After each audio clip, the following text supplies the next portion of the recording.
ഇത് 1.5 kilo weight വരുന്ന ഒരു ബട്ടർ സ്കോച്ച് കേക്കാണ് കേട്ടോ. സ്ക്വയർ കേക്കിനെ ഷാർപ്പ് എഡ്ജ് ചെയ്യുന്നതിൻ്റെ ഏറ്റവും സിമ്പിളായിട്ടുള്ള ഒരു വഴിയാണ് കേട്ടോ ഇത്. നല്ല പെർഫെക്റ്റ് ആയിട്ട് ഷാർപ്പ് എഡ്ജ് ചെയ്തെടുക്കാൻ പറ്റും. ഇതുപോലെ സ്കെയിൽ വെച്ച് സൈഡിൽ ഇങ്ങനെ ചെയ്ത് കൊടുത്താൽ മതി. എനിക്ക് എപ്പോഴും ഏറ്റവും കൂടുതൽ ഓർഡർ വരുന്നത് ബട്ടർ സ്കോച്ച് കേക്കിനാണ്. അതുകൊണ്ട് അത്യാവശ്യം കുഴപ്പമില്ലാത്ത കേക്ക് ഏതാണെന്ന് ചോദിച്ചപ്പോൾ ഞാൻ തന്നെയായിരുന്നു ബട്ടർ സ്കോച്ച് കേക്ക് സജസ്റ്റ് ചെയ്തത്.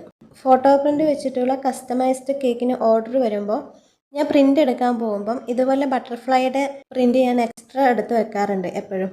അതെന്തിനാണെന്ന് വെച്ചാൽ നമുക്ക് ഇങ്ങനെ പെട്ടെന്നൊക്കെ ഓർഡർ വരുമ്പം ചെറിയ കുട്ടികളുടെയൊക്കെ ബർത്ത്ഡേ ആണെങ്കിൽ കസ്റ്റമർ പറയും എന്തെങ്കിലും വെറൈറ്റി ആയിട്ടൊരു ഡിസൈൻ ചെയ്തോ എന്ന് പറയുമ്പോൾ നമുക്ക് എളുപ്പത്തിൽ ചെയ്യാൻ പറ്റുന്ന ഒരു കാര്യമാണിത്. ഇതുപോലെ കുറച്ച് ഫ്ലവറും വരച്ചു കൊടുത്ത് ബട്ടർഫ്ലൈയും വെച്ച് കൊടുത്താൽ കാണാനും ഒരു ലുക്കായി, ഒരു വെറൈറ്റി ആയിട്ടുള്ള ഡിസൈനുമായി. അതുകൊണ്ട് ഇതുപോലത്തെ ബട്ടർഫ്ലൈ പ്രിൻ്റ് എപ്പോഴും എൻ്റെ അടുത്ത് സ്റ്റോക്ക് ഉണ്ടാവും കേട്ടോ.